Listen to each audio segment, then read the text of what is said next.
1993 ഞാൻ Idukki crime branch circle ഇൻസ്പെക്ടറായിരുന്നു.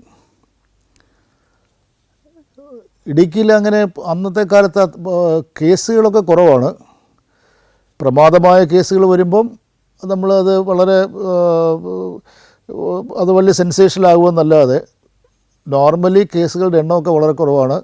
കുറച്ച് ശാന്തമായ ഒരു ഔദ്യോഗിക കാലഘട്ടമാണ് അതെന്നാണ് എനിക്ക് തോന്നുന്നത്. അത് കോട്ടയം എസ് പിയുടെ കീഴിലാണ് ഈ crime branch unit, Idukki crime branch unit function ചെയ്യുന്നത്. 2-3 ദിവസം ഹോളിഡേ എടുത്ത് എനിക്ക് ഏറ്റുമാനൂർ വീട്ടിൽ ഞാൻ പോയിരുന്നു. വളരെ ഒരു സെക്ലൂഡഡ് ആയിട്ടുള്ളൊരു സ്ഥലമാണ് എൻ്റെ വീട്. കാര്യം അവിടെ കുറേ ചെടികളും കുറേ അതുപോലെ തന്നെ ഒരു പുറകുവശത്ത് നല്ല നെൽപ്പാടങ്ങളും ഇന്നും അതുപോലെ തന്നെയാണ്. പിന്നെ വലിയ ഒരു ബഹളമൊന്നുമില്ല. നല്ല തോട്ടം, ഒരു പൂന്തോട്ടമുണ്ട് മുൻപിൽ. രാവിലെ വെളുപ്പിന് എഴുന്നേറ്റിരിക്കുകയാണെങ്കിൽ ഒരു കാപ്പിയെല്ലാം കുടിച്ചുകൊണ്ട് നമുക്ക് ആ തോട്ടത്തിലേക്കൊക്കെ, ആ പൂന്തോട്ടത്തിലൊക്കെ നോക്കിയിരിക്കുകയാണ്. ധാരാളം കുരുവികളും വണ്ടുകളെയൊക്കെ നോക്കിയിരിക്കുകയൊക്കെ രസമുള്ളൊരു സ്ഥലമാണത്. ഏതായാലും അങ്ങനെ അവിടെ വന്നു, ഏറ്റുമാനൂർ വന്നു. ഞാനും എൻ്റെ ഫാമിലിയായിട്ട് തന്നെയാണ് അവിടെ വന്നത്. എനിക്ക് തോന്നുന്നു നവംബർ മാസമാണെന്ന് എനിക്ക് തോന്നുന്നു. നവംബർ മാസമൊക്കെ ശരിക്കും പറഞ്ഞാൽ നമ്മുടെ കേരളത്തിലെ ഏറ്റവും നല്ലൊരു ഭംഗിയുള്ളൊരു കാലമാണ് എന്നാണ് എൻ്റെ അസസ്മെൻറ്റ്. ഒരു രാവിലെയൊക്കെ നല്ലൊരു നേരിയ മഞ്ഞ്, പുഷ്പങ്ങൾ, അതുപോലെ ആകാശമൊക്കെ നല്ല ഒരു നീലാകാശം എന്നൊക്കെ പറയുന്ന പോലെ കാണാനുമൊക്കെ നല്ല രസകരമായൊരു, നമുക്ക് മനസ്സിനെ വളരെ ഒരു കുളിർമ തോന്നുന്നൊരു സമയമായിട്ടാണ് എനിക്ക് തോന്നിയിട്ടുള്ളത്. ഏതായാലും ഞാനിങ്ങനെ രാവിലെ വീട്ടിൻ്റെ മുൻപിലിരുന്ന് ഒരു കാപ്പിയൊക്കെ കുടിച്ചിങ്ങനെ വെറുതെ ഒരു 7 മണിയൊക്കെ കാണും, വെറുതെ ഇങ്ങനെ മുമ്പോട്ട് നോക്കി ഇതെല്ലാം കണ്ടൊക്കെ ഈ ചെടികളും പക്ഷികളെയൊക്കെ കണ്ടിങ്ങനെ ഇരിക്കുന്ന സമയത്ത് പെട്ടെന്നൊരു വെള്ള ഓംനി കാറ് വീടിൻ്റെ അകത്തോട്ട് കയറി വരുന്നു. ഒരു സാധാരണ വരുന്ന പോലെ ഒരു നല്ല സ്പീഡിലങ്ങ് വരിക. കാര്യം എന്ന് വെച്ചാൽ നല്ല പരിചയമുള്ള ഒരു റോഡിൽ കൂടെ വരുന്ന പോലത്തെ ഒരു വരവ്. നേരെ വന്ന് മുൻപിൽ വന്ന് മുറ്റത്ത് വന്ന് നിന്നു. അപ്പം ഞാൻ വിചാരിച്ചു രാവിലെ 7 മണിക്ക് ഇതാരാണ് ഈ ബഹളം ഉണ്ടാക്കി വരുന്നത്. ബഹളം വണ്ടിക്കകത്തൊന്നേ കേൾക്കാം നമുക്ക്, പക്ഷെ എന്താണെന്ന് മനസ്സിലായില്ല. പെട്ടെന്നുള്ള ഡോറൊക്കെ തുറന്ന് വെളിയിലേക്ക് ചാടി ഇറങ്ങി നോക്കിയപ്പോൾ എൻ്റെ പഴയ ഒരു സുഹൃത്താണ്. അയാളുടെ പേര് രുദ്രപ്പ. ഞാൻ ആ പേരും ചെറുതായിട്ടൊന്ന് മാറ്റി, രുദ്രപ്പ എന്നുള്ളത്. അങ്ങനെ രുദ്രപ്പ എന്ന് നമുക്കിപ്പം തൽക്കാലം അദ്ദേഹത്തിന് അങ്ങനെ വിളിക്കാം. കാര്യം ഇന്ന് അദ്ദേഹം വലിയൊരു പ്ലാന്റേഷൻസിൻ്റെ ഒരു വലിയൊരു ഏറ്റവും മേലാവിയായിട്ടിരിക്കുന്നൊരു മനുഷ്യനാണ്. അതുകൊണ്ടാണ് ഞാൻ ചെറുതായിട്ട് ആ പേരൊന്ന് മാറ്റിയത്. അയാൾ ആദ്യമായിട്ടാണ് വീട്ടിൽ വരുന്നത്. എങ്കിൽ പോലും ഭയങ്കരമായിട്ട് ചോദിച്ച് അന്ന് ഈ ഗൂഗിൾ മാപ്പൊന്നും ഇല്ലെങ്കിലും കൃത്യമായിട്ട് ചോദിച്ചെല്ലാം കറക്റ്റായിട്ട് ഈ ഗേറ്റ് ക്രാഷ് ചെയ്യാവുന്ന പോലെയാണ് വരുന്നത്.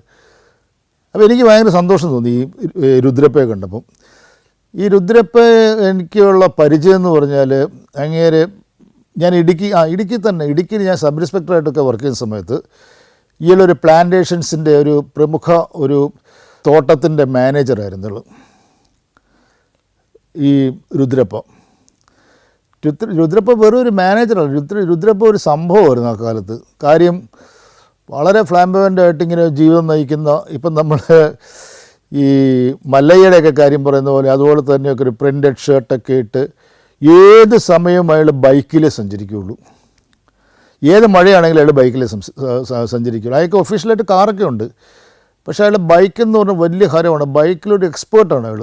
അത് അങ്ങോട്ട് ഓടിക്കും ഇങ്ങോട്ട് ഓടിക്കുകയൊക്കെ ചെയ്ത് അതിന് പെട്ടെന്ന് ഞാനും അയാളെ കൂടെ റാപ്പ് ഉണ്ടായി. ഞാൻ വളരെ ഒരു അടുത്ത ബന്ധങ്ങളുണ്ടായി.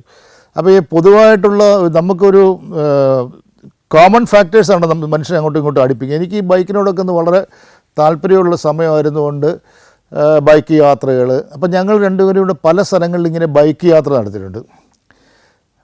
ബൈക്ക് യാത്ര ചെയ്യുന്നതോടെ ഒരു കാര്യം രുദ്രപ്പയ്ക്ക് വളരെ നിർബന്ധമാണ്. കംപ്ലീറ്റ് നമ്മൾ പോകുമ്പോൾ സേഫ്റ്റി മെഷേഴ്സ് എല്ലാം എടുത്തുകൊണ്ട് അയാൾ യാത്ര ചെയ്യുള്ളൂ.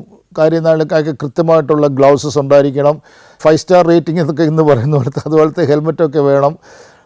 പിന്നെ ജാക്കറ്റ് വേണം, വണ്ടിക്ക് വിൻഡ് ഷീൽഡ് വേണം. വളരെ നിർബന്ധ ബുദ്ധിയുള്ള മനുഷ്യനാണ് ഈ രുദ്രപ്പ. ഓഫ് കോഴ്സ് അതങ്ങനെ ഇരിക്കട്ടെ. അപ്പോൾ അതുകൊണ്ട് ഞാനും ഇങ്ങനെയുമായിട്ട് പല യാത്രകളിങ്ങനെ ഹ്രസ്വവും ദീർഘമായ യാത്രകളൊക്കെ നടത്തിയിട്ടുണ്ട്. ഭയങ്കര രസമാണ് അങ്ങനെ കൂടെ യാത്ര ചെയ്യുക. അതുകൊണ്ടാണ് ഈ യാത്രകൾ ഇങ്ങനെ നടത്താൻ എനിക്ക് വീണ്ടും വീണ്ടും ഇങ്ങനെ നമുക്കൊരു പ്രചോദനം കിട്ടിക്കൊണ്ടിരിക്കുക. ഈ റെയിൻ റൈഡിംഗ് എന്ന് പറഞ്ഞുകൊണ്ട് മഴയത്ത് കൂടെ മാത്രം ഇങ്ങനെ പോകുന്നൊരു പരിപാടിയായിട്ടുണ്ടായിരുന്നു. സത്യം പറഞ്ഞാൽ അത് അയാളാണ് എന്നെ പഠിപ്പിച്ചത്. കാര്യം മഴയത്ത് ഈ പറഞ്ഞ പോലെ വളരെ ഇങ്ങനെ നല്ല മൺസൂൺ സമയത്ത് ഇങ്ങനെ കൃത്യമായിട്ട് നല്ല മഴയത്തൂടെ ഇങ്ങനെ പാട്ടൊക്കെ പാടി സൂക്ഷിച്ചൊക്കെ പോകുന്നത്, മഴ ആസ്വദിച്ചുകൊണ്ട് പോകുന്നൊരു റെയിൻ റൈഡിങ് എന്നാണ് അങ്ങനെ പറയുന്നത്. അത് ഞാനും പല പ്രാവശ്യം പരീക്ഷിച്ച് നോക്കിയിട്ടുണ്ട്.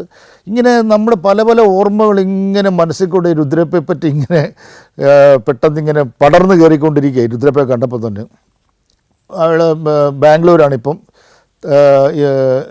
കുറച്ച് നാളത്തെ അയാൾ റിസൈൻ ചെയ്ത് കുറച്ച് നാൾ ഈ പ്ലാന്റേഷൻ മേഖലയിൽ നിന്ന് പോയിട്ട് സ്വന്തമായിട്ടൊരു സംഭവമൊക്കെ നടത്തിക്കൊണ്ടിരിക്കുന്ന കാലഘട്ടമായിരുന്നു. അതിനുശേഷം വീണ്ടും ഒരു പ്ലാന്റേഷൻ ജോയിൻ ചെയ്ത് പിന്നീട് വലിയ എൻ്റെ ടോപ്പ് മാനേജ്മെൻറ്റ് ഇതിലൊക്കെ അയാൾ വന്നു. ഏതായാലും കുറേ നേരം സംസാരിച്ചു. അയാൾ പല പല കാര്യങ്ങൾ, നമ്മൾ പഴയ ചെയ്തികളും പാട്ടുകളും, അതുപോലെ അയാൾ വലിയൊരു ഈ ഗസൽ ഗാനങ്ങളുടെ വലിയൊരു ഉസ്താദാണ് അയാൾക്ക് ഇഷ്ടപ്പെട്ട ഗസൽ ഗായിക എന്ന് പറഞ്ഞാൽ ഇക്ബാൽ ബാനോ എന്ന് പറഞ്ഞ ഒരു വലിയൊരു പാകിസ്ഥാനിലെ ഒരു പ്രശസ്ത ഗസൽ ഗായികയുണ്ട്. അയാളുടെ പല പാട്ടുകളും ലോക പ്രശസ്തമായ പല പാട്ടുകളും ഈ രുദ്രപ്പയ്ക്ക് ഹൃദയസ്ഥമാണ്. അതുപോലെ ഫേസ് അഹമ്മദ് ഫേസ് എന്ന് പറഞ്ഞ വലിയൊരു കവിയുണ്ട്. ഉറുദു കവികൾ പലരുടെയും പാട്ടുകളും അവരുടെ കവിതകൾ അത് വായിക്കുക, പാടുക, അർത്ഥം പറയുക, ഇങ്ങനെ സമയം ഇങ്ങനെ വൈകുന്നേരം പോയി രാത്രിയിൽ അതിങ്ങനെ നീണ്ടു പോയി പല പല കാര്യങ്ങൾ സംസാരിച്ച്. അന്ന് എനിക്ക് മനസ്സിലായി അന്ന് രുദ്രപ്പ അവിടെ തന്നെ സ്റ്റേ ചെയ്യാനുള്ള പരിപാടിയാണെന്ന് മനസ്സിലായി. 10-12 മണിയായി കിടന്നുറങ്ങിയപ്പം. പക്ഷേ എനിക്കൊരു അസുഖമുണ്ട്, രാവിലെ 5:30 മണിയാകുമ്പോൾ എഴുന്നേറ്റ് ജോഗിങ്ങിന് പോവും. വഴിയൊന്നും അറിയാമല്ലോ. അയാൾ ഏറ്റുമാരുടെ വഴികൾ എങ്ങനെ അയക്കറിയാം, ഒരു സ്ഥലമില്ല. പെട്ടെന്ന് ഷൂസ് നോക്കിയിട്ട് എന്നെ വിളിച്ചൊന്നുമില്ല, അയാൾ തന്നത്ത് ഇറങ്ങി അങ്ങ് പോയി. എനിക്കാണെങ്കിൽ വലിയ പേടിയായിരുന്നു. ഇയാളെ വല്ലയിടത്തും വല്ല ലാഭത്തിച്ചും ചാടുവോ അല്ലെങ്കിൽ എവിടെയെങ്കിലും എന്തെങ്കിലും സംഭവിക്കുമോ എന്നൊക്കെ വിചാരിച്ചു. ഏതായാലും 6-7 മണിയായപ്പോഴത്തേക്ക് അയാൾ തിരിച്ചു വന്നുകൊണ്ട് എൻ്റെ മുമ്പിൽ ഇങ്ങനെ നിന്നിട്ട് അയാൾ പറഞ്ഞു നമുക്കൊരു യാത്ര പോകണമെന്ന് പറഞ്ഞു.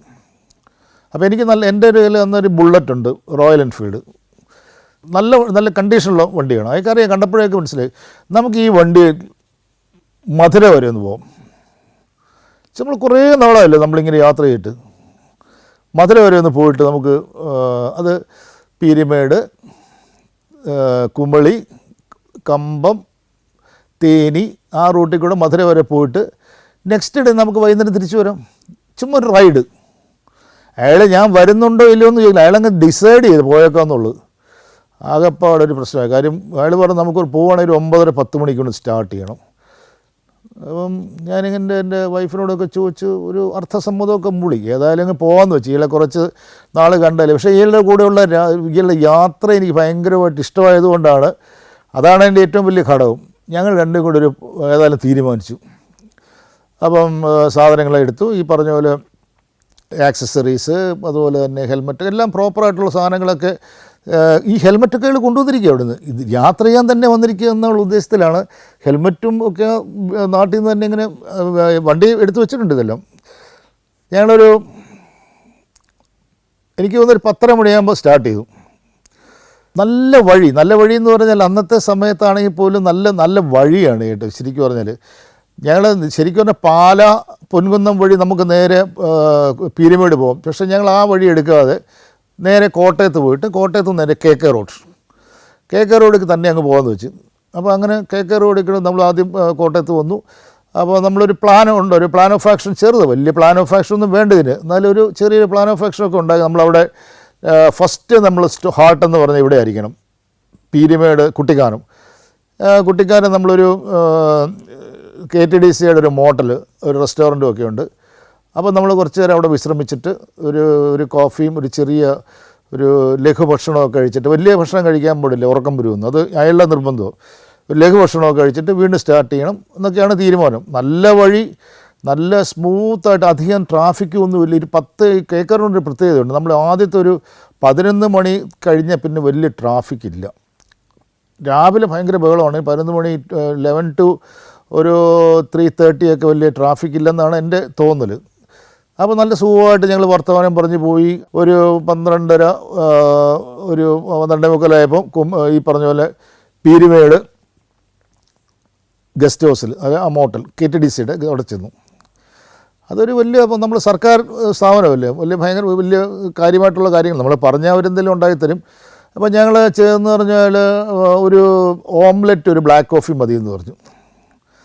അപ്പോൾ അവിടുത്തെ അയാൾ മാനേജറെ വളരെ പുച്ഛഭാവത്ത് നോക്കി, ഇത് കഴിക്കാൻ വേണ്ടിയാണ് ഇവിടെ വരുന്നതെന്നുള്ള രീതി. പക്ഷേ ഞങ്ങളത് മതിയെന്ന് പറഞ്ഞു. അപ്പോൾ അത് കഴിച്ച് ഓംലെറ്റ് ഓർഡർ ചെയ്തു, എല്ലാം കഴിച്ച് ഒരു 1:30 മണിയായപ്പം നേരെ കുമളിയിൽ റൂട്ടിലേക്ക് പോകാം. നമ്മൾ എവിടെയാണ് നെക്സ്റ്റ് ഒരു ഹോട്ടെന്നും നമ്മൾ തീരുമാനിച്ചിട്ടില്ല. നമ്മൾ നേരെ പോകുന്നു, കുമളിയിലേക്ക് പോകുന്നു. കുട്ടിക്കാനം ടു പീരുമേട് ടു വണ്ടിപ്പെരിയാർ, ഇതൊക്കെ നല്ല വഴികളാണ്. നല്ല വഴി എന്ന് പറഞ്ഞാൽ നല്ല സൂപ്പർ റോഡുകളാണ് അന്നത്തെ സമയത്ത്. പക്ഷേ ഒറ്റ പ്രശ്നമുള്ളൂ, ഭയങ്കര വളവും തിരിവും. പെട്ടെന്നൊരു ലോറി വരും, പെട്ടെന്നൊരു ബസ് വരും. അപ്പോൾ നമ്മൾ വളരെ കെയർഫുള്ളായിട്ട് ഓടിച്ചാൽ വളരെ സുഖകരമായിട്ട് നല്ല കൂൾ ബ്രീസ്, നല്ല എന്തെങ്കിലും സംസാരിച്ചുകൊണ്ട് പോകാം. പ്രത്യേകിച്ചാണെങ്കിൽ രുദ്രപ്പയ്ക്കാണ് ഇതെല്ലാം, ഈ പ്രത്യേകിച്ച് ഈ ആംബിയൻസിലൊക്കെ ഭയങ്കരമായി. ഇപ്പം ഞാനാണ് വണ്ടി ഓടിക്കുന്നത്, സ്റ്റാർട്ട് ചെയ്തു. വണ്ടി ഓടിക്കാൻ തുടങ്ങിയപ്പോൾ തന്നെ രുദ്രപ്പ 2 കൈയും ആകാശത്തോട്ട് വെച്ച് ജോൺ ഡേവിൻ്റെ take me home country roads എന്നൊക്കെ പറഞ്ഞ പാട്ടൊക്കെ ഉണ്ട്. ഇതൊക്കെ ഒച്ചത്തിൽ പാടും. അപ്പോൾ എനിക്ക് ചെറിയ ഒരു നാണക്കേട് വരുന്നുണ്ട്, നാട്ടുകാരൊക്കെ ഇത് കേൾക്കുമെന്നുള്ളൂ. പക്ഷേ അയാളൊന്നും മൈൻഡ് ചെയ്തില്ല. അയാൾ ബോഡി ഇങ്ങനെ ലയിച്ച് പാടി ഇങ്ങനെ പോവുക. അപ്പോൾ ഞങ്ങളിപ്പോൾ അതൊക്കെ അവിടെ ചെന്നു.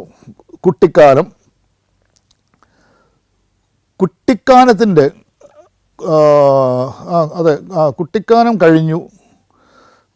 പീരുമേട് അടുക്കാറായി. നല്ല വഴി, അവിടെ എല്ലാം നമ്മൾ ശ്രദ്ധിച്ചാണ് ഓടിക്കുന്നത്. പീരുമേട് കഴിഞ്ഞ് മുമ്പോട്ട് പോവുക വീണ്ടും, എന്ന് വെച്ചാൽ ടുവേർഡ്സ് വണ്ടിപ്പെരിയാർ. അപ്പം പീരുമേട് കഴിഞ്ഞ് മുമ്പോട്ട് പോയി. അപ്പം കുറച്ചുകൂടെ സ്പീഡ് അങ്ങ് കൂട്ടി, ഒരു 70, 70, 80 കിലോമീറ്റർ. നല്ല വഴിയാണ്, വളവ് തിരിവൊക്കെ ഉണ്ട്. എന്നാലും എനിക്ക് പരിചിതമായ വഴികളാണ്. രുദ്രപ്പയ്ക്ക് നല്ല പരിചയമുള്ള വഴിയാണ്. വലിയ ട്രാഫിക്കൊന്നുമില്ല. ഞങ്ങൾ ഒരുമാതിരി നല്ല സ്പീഡിൽ വണ്ടി ഓടിക്കുക. അപ്പോൾ ഇയാളെ പാടുമ്പം ഇയാളെ കൂട്ടത്തിൽ ഇങ്ങനെ ഞാൻ പാടി, പിന്നെ ഞാനൊരു പാട്ട് പാടുന്നു. അപ്പം ഞാൻ എൻ്റെ വലത്തെ കയ്യിൽ ഇങ്ങനെ ആക്സിലേറ്റർ ഇങ്ങനെ കൊടുത്തുകൊണ്ട് ഇടത്ത് കൈ ഫ്രീ ആയിട്ട് വെച്ചിരിക്കുക. അത് ശരിക്കും പറഞ്ഞാൽ അത് നമ്മളത് മറ്റുള്ളവരിങ്ങനെ പറയുമ്പോൾ അത് അത്ഭുതകരമായിട്ട് തോന്നും. ഇടത്ത് കൈ ഉപയോഗിച്ചിട്ടില്ല, അന്ന് സത്യമാണത്. വലത്ത് കൈ കൊണ്ട് ഇങ്ങനെ ആക്സിലേറ്റർ ഇങ്ങനെ കൊടുത്ത് പോകുന്നു. 70 to 80 കിലോമീറ്റേഴ്സ് സ്പീഡിൽ പോകുന്നു. നമുക്ക് വിസിബിലിറ്റിയൊക്കെ ഉണ്ട്. Germany, Poland, Bosnia and Herzegovina, Kyrgyzstan. സഞ്ചാരം വോള്യം നമ്പർ 19. ഫുൾ HD-യിലുള്ള ഈ അപൂർവ ദൃശ്യയാത്രാ വിവരണ ശേഖരം സ്വന്തമാക്കാൻ സഞ്ചാരം എന്ന് SMS ചെയ്യൂ. ഫോൺ 9995 444 222. പോകുന്ന വഴിക്ക് ഈ പീരുമേട് കഴിഞ്ഞ് ഒരു 3-4 കിലോമീറ്റർ കഴിയുമ്പോൾ വലിയ ചിദംബരം എസ്റ്റേറ്റ് എന്ന് പറഞ്ഞ ഒരു എസ്റ്റേറ്റ് ഉണ്ട്. വലിയ ബോർഡും ഒക്കെ ഉണ്ട്, ചിദംബരം എസ്റ്റേറ്റ്. അതൊരു അപകടം. ആ ബോർഡ് ഇങ്ങനെ നോക്കും, അത് കഴിഞ്ഞാൽ വലിയൊരു വളവും കൂടിയാണ്. പക്ഷേ ഞാൻ ബോർഡൊന്നും നോക്കിയില്ല, കാര്യം നമ്മളെപ്പോഴും കാണാവുന്ന സംഭവമായിട്ട് ബോർഡൊന്നും നോക്കാൻ പോയില്ല. ചിദംബരം എസ്റ്റേറ്റ് അങ്ങോട്ട് മുമ്പോട്ട് കഴിയുകയും ആ എസ്റ്റേറ്റിൻ്റെ ഭാഗത്തു നിന്ന് ഒരു അൽസേഷ്യൻ ജർമ്മൻ ഷെപ്പേർഡ് ഇവൻ ചാടി നമ്മുടെ ബൈക്കിൻ്റെ മുമ്പിൽ വന്ന് ഈ ജർമ്മൻ ഷെപ്പേർഡിനെ ഇടിക്കുന്നു. ജർമ്മൻ ഷെപ്പേർഡിനെ ഇടിച്ച് അത് ഹൗ എന്ന് വെച്ചുകൊണ്ട് റോഡിൻ്റെ അങ്ങേ സൈഡിൽ അങ്ങ് പോകുന്ന കണ്ടു. വണ്ടി നമ്മുടെ ബാലൻസ് തെറ്റി വണ്ടി റോഡിൽ കൂടെ ഇങ്ങനെ മറിഞ്ഞ് അതിൻ്റെ മെറ്റലും റോഡും കൂടെ ഇങ്ങനെ ഉരയുന്നൊരു ശബ്ദമുണ്ടല്ലോ. ഭയങ്കര വല്ലാത്തൊരു നമ്മുടെ ഒരു അസഹനീയമായൊരു ശബ്ദമാണ്, ഭയങ്കര ഒരു തീക്ഷ്ണമായ ശബ്ദമാണ്. ഇതിങ്ങനെ ഉരഞ്ഞുരഞ്ഞ് പോകുന്നു. അപ്പം ഞാനിങ്ങനെ മുകളിലോട്ട് എൻ്റെ കൺട്രോൾ ഒരു കൈ മാത്രം പിടിച്ചിരിക്കുന്നതുകൊണ്ട് എൻ്റെ കൺട്രോൾ പോയിട്ട് വണ്ടി ഞാനിങ്ങനെ ഫ്ലൈ ചെയ്ത് മുകളിലോട്ട് പോകുന്നു. വണ്ടി ഇങ്ങനെ അത് എങ്ങനെ രക്ഷപ്പെട്ടെന്ന് എനിക്കറിയാം. അത് ഇങ്ങനെ പുറകോട്ട് മലന്നാണ് ഞാൻ വീഴുന്നത്. മലന്നൊക്കെ അങ്ങനെ ആ ഒരു വീഴ്ച വീണാൽ പാരലൈസ്ഡ് ആകാൻ പിന്നെ വേറെ ഒന്നും വേണ്ട. ഹെൽമെറ്റ് ഉണ്ടല്ലോ, ഹെൽമെറ്റ് തലയിലുണ്ട് എന്നുള്ളൊരു വസ്തുതയുണ്ട്. പക്ഷേ അതുകൊണ്ടൊന്നും കാര്യമില്ല. അപ്പം ഞാൻ ഇങ്ങനെ നിലത്ത് വീണ് കിടന്നു. അപ്പം ഞാൻ നോക്കുമ്പോൾ ഈ പുറയിരിക്കുന്ന ഈ രുദ്രപ്പ ഇങ്ങനെ ആകാശത്ത് കൂടെ ഇങ്ങനെ പറന്നു പോകുന്ന പോലെ തോന്നി നിലത്തിങ്ങനെ വീഴുന്നു. പിന്നെ എനിക്കൊന്നും എനിക്കങ്ങോട്ട് അനങ്ങാൻ പറ്റുന്നില്ല. ഈ കിടപ്പ് ഇങ്ങനെ കിടക്കുക. ഒരു 2, 3, 4, 5 സെക്കൻഡ് ഇങ്ങനെ കിടന്നു കാണും. ആ സമയത്ത് പെട്ടെന്നൊരു ലോറി എങ്ങനെ വരിക, ലോറി സ്പീഡിൽ വരിക. അപ്പോൾ നമ്മുടെ ഒരു ദയനീയ അവസ്ഥ ഞാൻ പറഞ്ഞു. ഈ ലോറി ഇങ്ങോട്ട് വന്ന സത്യം പറഞ്ഞ് ചാടി എഴുന്നേറ്റ് നമുക്ക് മാറി നിൽക്കാവുന്നതേ ഉള്ളൂ. പക്ഷേ എനിക്ക് അനങ്ങാൻ പറ്റുന്നില്ല, അവിടെ നിന്ന് ആ കിടപ്പിൽ നിന്ന് എനിക്ക് എഴുന്നേക്കാൻ പറ്റുന്നില്ല. ഈ ലോറി ഇങ്ങനെ വന്നിട്ട് പെട്ടെന്ന് വന്ന് ഇങ്ങനെ ബ്രേക്ക് ചവിട്ടുന്ന പോലെ എനിക്കൊരു ഫീലുണ്ട്, ഒരു ശബ്ദം ഏതാണ്ട് കേൾക്കുന്നുണ്ട്. ഞാനിങ്ങനെ കണ്ണടച്ച് ഈ ലോറി കയറി പോകും എൻ്റെ ദേഹത്തൂടെ നിന്നുള്ള അത് തീർച്ചയായും ഞാൻ കണ്ണടച്ച് ഇങ്ങനെ ഇരിക്കുക. പെട്ടെന്ന് എൻ്റെ ഇടത്ത് വശം ടയർ, ഞാനിപ്പോഴും ഓർക്കുന്നു, എൻ്റെ ഇടത്ത് വശം ടയർ എൻ്റെ മുഖത്തിൻ്റെ തൊട്ടടുത്ത് വന്ന് നിന്നു. മുഖത്തിൻ്റെ തൊട്ടടുത്തെന്ന് പറഞ്ഞാൽ ഇത് ഒരഞ്ഞൊരഞ്ഞ് ടയർ റോഡിൽ കൂടെ ഒരഞ്ഞ് എൻ്റെ മുഖം ഈ ടയറുമായിട്ട് ഒരു എനിക്കൊന്ന് 2 ഇഞ്ച് ഡിഫറൻസ് കാണും. ഇതിൻ്റെ പുകയും ചൂടും ഈ ഒരു ആവി പോലെ എൻ്റെ മുഖത്തോട്ട് ഇങ്ങനെ അടിക്കാൻ തുടങ്ങിയപ്പോഴത്തേക്ക് ഞാൻ ഹെൽമെറ്റ് വെച്ചിരിക്കുകയാണല്ലോ, എനിക്ക് സഹിക്കാൻ പറ്റില്ല കിടന്നപ്പം ഇതിങ്ങനെ തൊട്ടടുത്ത് ടയർ വന്ന് നിൽക്കുക. ഒരു പുകഞ്ഞ നമ്മുടെ അതിൻ്റെ ആ പുകയും ആവി അതുപോലെ തന്നെ ചൂട് എന്തൊക്കെ ഭയങ്കര കനത്ത ചൂടും എല്ലാം കാരണം ഞാൻ പെട്ടെന്ന് ഹെൽമെറ്റ് വലിച്ച് പറിച്ച് ഞാൻ വെളിയിലേക്ക് ഇട്ടിട്ട് പിന്നീട് എനിക്ക് നീങ്ങാൻ നോക്കി ചെറുതായിട്ട് എനിക്കൊന്ന് പതുക്കെ ഒന്ന് തിരിയാൻ പറഞ്ഞു. ഞാൻ ഒന്ന് മറിഞ്ഞ് നേരെ തിരിഞ്ഞ് മുഖം നേരെയായി. ഹെൽമെറ്റ് അവിടെ കിടപ്പുണ്ട്. പെട്ടെന്ന് ഈ ലോറി ഡ്രൈവർ ചാടി മുമ്പോട്ട് വന്നു. ഒരു കൈലി ഉടുത്ത് ഒരു കാക്കി വെളുത്ത ഷർട്ടൊക്കെ ഇട്ട് ഒരു 10-40 വയസ്സ് കാണുമായിരിക്കും, അതിൽ കൂടുതലില്ല. ഇയാൾ പെട്ടെന്ന് എൻ്റെ അടുത്തേക്ക് ഇങ്ങനെ ഓടി വന്നിട്ട് നല്ല പരിചയമുള്ളവർ എൻ്റെ അടുത്ത് വന്നിട്ട് സാർ എന്നൊക്കെ വിളിക്കുന്നുണ്ട് എൻ്റെ അടുത്ത്. അപ്പം സാർ എന്നെ അറിയാമോ എന്ന് ചോദിക്കുന്നു. എനിക്ക് അറിയാൻ മേല, എനിക്ക് അങ്ങനെ ഒരു നിസ്സംഗനായിട്ടാണ് ഞാൻ പറഞ്ഞു, എനിക്കറിയാൻ മേല, എനിക്കറിയാൻ മേലെന്ന് പറഞ്ഞു. സാർ എന്നെ രക്ഷിച്ചിട്ടുണ്ട് കേട്ടോ. ഇങ്ങനെ പറയും, ഈ രക്ഷിക്കുന്നവർ പിന്നീട് വരുന്ന പല അനുഭവങ്ങളും ഇതിന് മുമ്പ് തൊട്ടുണ്ട്. എനിക്ക് അത് എന്തോ ഒരു വല്ലാത്തൊരു ഇതായിട്ടാണ് എനിക്ക് തോന്നുന്നത്, ഒരു ആക്സിഡൻ്റൽ കോയിൻസിഡൻസസ് എന്നൊക്കെ പറഞ്ഞതിൽ. ഇപ്പം ഇതുപോലെ എന്നെ രക്ഷിച്ചിട്ടുണ്ടെന്ന് പറഞ്ഞു. പിന്നീട് വീണ്ടും ഇങ്ങനെ നോക്കിക്കഴിഞ്ഞപ്പോൾ എനിക്കൊരു ചെറിയപ്പം പറഞ്ഞു ദേവികുളം സാർ ദേവികുളം. പറയുന്നില്ല എന്താ സംഭവം എന്ന് പറയുന്നില്ല. ദേവികുളം ഇങ്ങനെ 2 പ്രാവശ്യം പറഞ്ഞു. ഞാനിങ്ങനെ പെട്ടെന്നുള്ള മുഖത്ത് ഇങ്ങനെ ഒന്നുകൂടെ നോക്കി, അയാൾ എൻ്റെ മുഖത്ത് നോക്കി, അയാൾ ചിരിച്ചുകൊണ്ടിരിക്കുക, വീണ്ടും ഹൃദ്യമായി ചിരിച്ചുകൊണ്ടിരിക്കുക.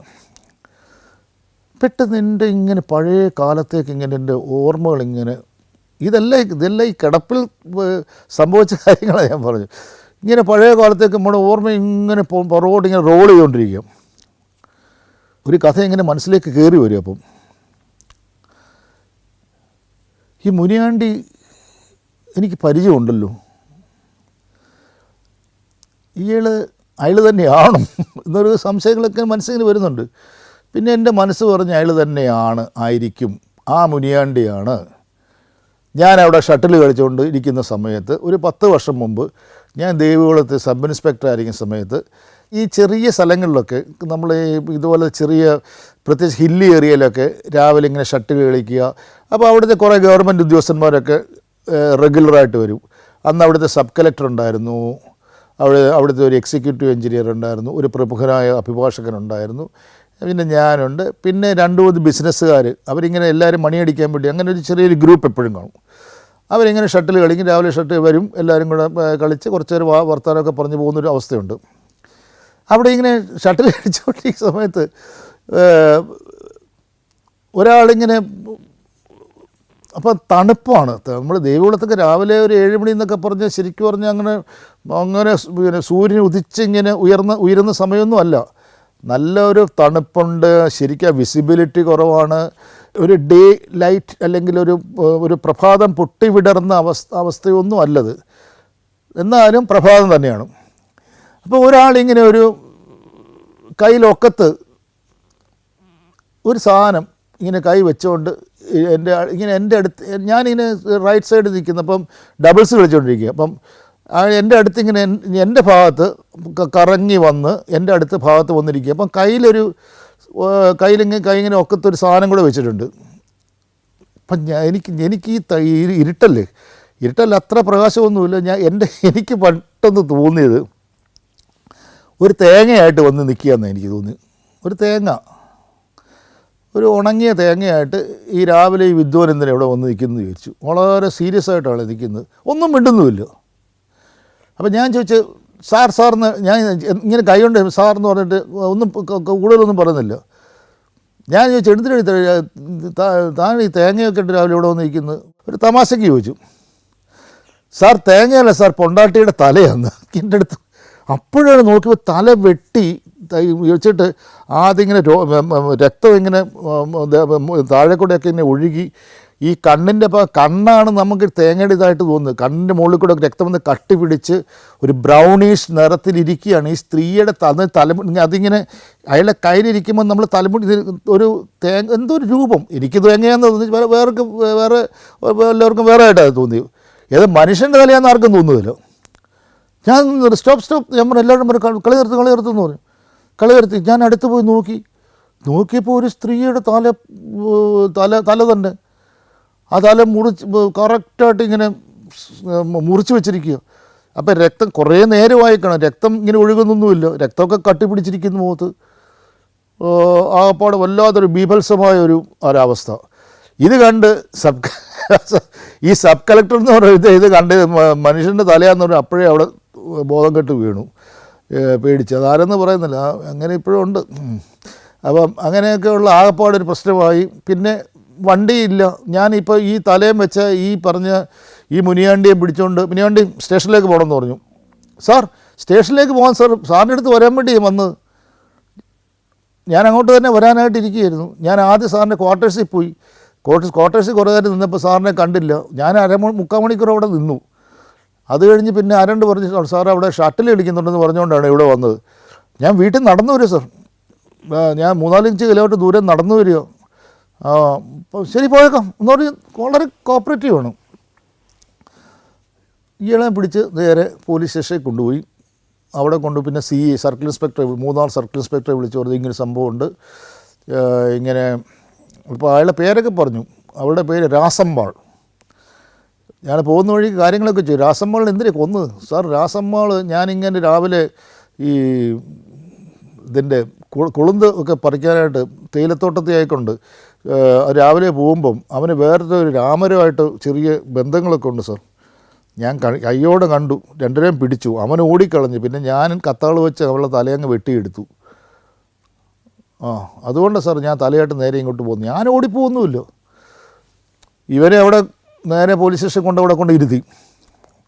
CA വിളിച്ച് പറഞ്ഞു, സംഭവങ്ങൾ പറഞ്ഞു. പിന്നെ ഭയങ്കര പിന്നെ ഈ പോലീസ് സ്റ്റേഷനിൽ അന്നൊക്കെ ഒരു ഇഷ്യൂ എന്ന് പറഞ്ഞാൽ ഈ കൊലക്കേസ് പ്രതിയെ മർദ്ദിക്കണം എന്നുണ്ട് വലിയ നിർബന്ധമുള്ള പോലെ ചില പോലീസുകാർക്ക്. അയാൾ തന്നെത്താൻ വരുന്നു, അയാളെ കൺഫസ് ചെയ്യുന്നു, അയാൾ നമ്മൾ പോലീസുമായിട്ട് കോപ്പറേറ്റ് ചെയ്യുന്നു, അയാൾ റെസിസ്റ്റ് ചെയ്യുന്നില്ല. അപ്പം ഇയാളെ ആ സമയത്ത് ഞാൻ ഈ CA വിളിച്ചുകൊണ്ടിരിക്കുമ്പോൾ അവിടെ ഇരിക്കാൻ പറഞ്ഞപ്പം ആ ഒരു പോലീസുകാരൻ വന്ന് ഇയാളെ തല്ലാനോ പിടിക്കാനോ ഒക്കെ തുടങ്ങിയപ്പം ഞാൻ പറയാമെന്ന് വേണ്ട, അയാളെ തല്ലുവൊന്നും വേണ്ട, അയാളെ കൺഫസ് ചെയ്തിട്ടുണ്ടോ, ഇനി അയാളെ സൂക്ഷിക്കേണ്ട നമ്മുടെ ജോലി. ഇനി അയാളെങ്ങാനും ചത്തുപോവുകയാണെങ്കിൽ നമ്മുടെ ജോലിയാണ് ഇനി അയാളെ സൂക്ഷിക്കേണ്ടത്. അയാളെല്ലാം റിക്കവർ ചെയ്യും, അയാൾ കത്താൾ നമുക്ക് തരും, അയാളെ ശിക്ഷ മേടിക്കാൻ അയാൾ സമ്മതം പൂണ്ടിരിക്കുകയാണ്. അതുകൊണ്ട് നമ്മൾ വളരെ കോപ്പറേറ്റ് ചെയ്യുന്നൊരു ക്രിമിനലും പ്രതിയാണ്. അയാളെ ഇടിക്കേണ്ടതൊന്നും കാര്യമില്ലെന്ന് പറയാം. അപ്പോൾ ഇവനിതെല്ലാം കേട്ടോണ്ടിരിക്കുകയുള്ളൂ. ഇതാണ് ഈ ചിരിച്ചുകൊണ്ട് എൻ്റെ സാർ ഭയങ്കരമായിട്ട് എന്നെ രക്ഷിച്ചിട്ടുണ്ടെന്ന് പറഞ്ഞു. ഈ രക്ഷ എന്ന് പറഞ്ഞാൽ ഇവനെ ഇടിക്കേണ്ടതെന്ന് പറഞ്ഞാണ് അവൻ്റെ വലിയൊരു കാര്യമായിട്ടെന്ന് അവന് തോന്നി. അന്ന് രാവിലെ 5 മണിക്കാണ് ഈ ഭാര്യയും ഭർത്താവും തമ്മിൽ വഴക്കുണ്ടായില്ല, എന്തോ പറഞ്ഞു. അയാൾ പറഞ്ഞു നീ ഇന്നയാളുമായിട്ട് ബന്ധമുണ്ടെന്ന് പറഞ്ഞ് ആ ദേഷ്യത്തെ കത്താളത്തിൽ ഒറ്റ വെട്ട് കൊടുക്കുകയാണ്. ഒരൊറ്റ വെട്ടിന് തല നിലത്ത് വീണു. ആ ബോഡി, തലയില്ലാത്ത ബോഡി ആ വീട്ടിൽ കിടക്കുകയാണ്. അത് വലിയൊരു സെൻസേഷണൽ കേസായിരുന്നു അന്ന്. കാര്യം എന്ന് പറഞ്ഞാൽ ഇങ്ങനത്തെ കേസുകൾ അപൂർവമായിട്ടാണ് ഉണ്ടാകുന്നത്, ഈ കൊലയിൽ കലാശിക്കുന്നത്. അപ്പം നാട്ടിൽ അവിടുത്തെ തമിഴ് സമൂഹത്തിൽ അവിടെയൊക്കെ വലിയൊരു പ്രശ്നമായിരുന്നു ഈ കേസ്. അവസാനം ഇയാളെ ശിക്ഷിച്ചു.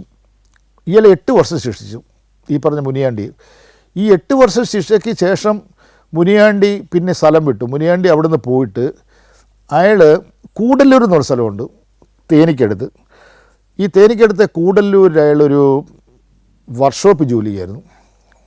അവിടെ നിന്നാണ് അയാൾ പ്രൊമോഷൻ കിട്ടി അവിടുത്തെ ഒരു ഡ്രൈവറായിട്ട്. അപ്പോൾ ഈ കൂടല്ലൂരിലുള്ള വണ്ടിയാണ്, ലോറിയിലാണ് അയാൾ വണ്ടി ഓടിച്ച് വന്നത്.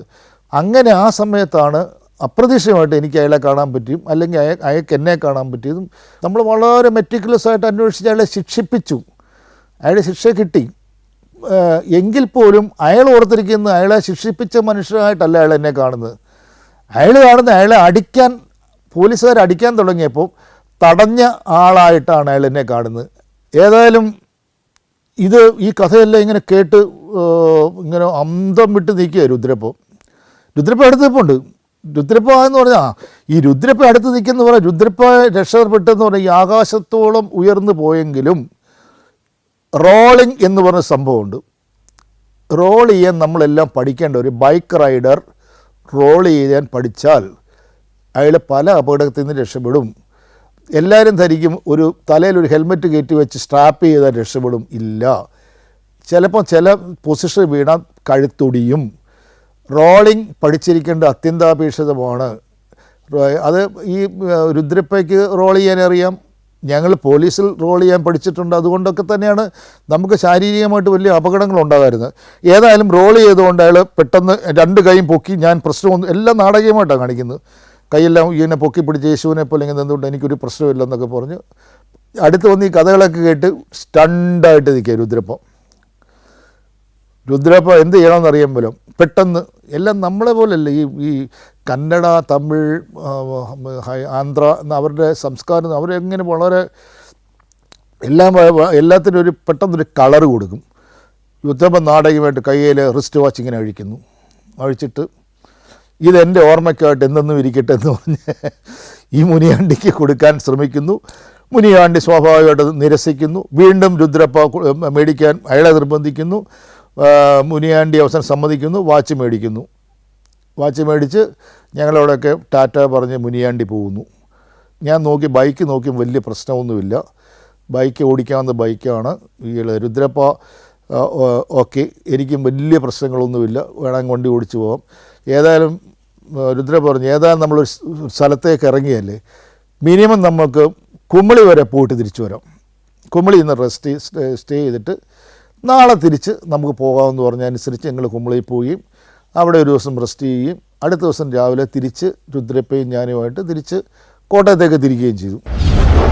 വാഴൂർ ഒരു പഞ്ചായത്ത് മെമ്പർ ഒരു കുഞ്ഞുമോൻ, അങ്ങേരുടെ വീട്ടിൽ ഒരു മണിയായപ്പം അങ്ങേരുടെ വീട്ടിലൊരു സംഘം ചെന്നു. അത് ഇവരെ ചെല്ലുക എന്ന് പറഞ്ഞാൽ ഒരു തമിഴ് ഗ്രൂപ്പാണ്. ഇവർ പുറകിലത്തെ വാതിൽ അങ്ങോട്ട് ഇടിച്ച് പൊളിച്ച്, എന്ന് വെച്ചാൽ നാട്ടുകാരൊക്കെ കേൾക്കട്ടെന്നുള്ള ഭാവത്തിലാണ്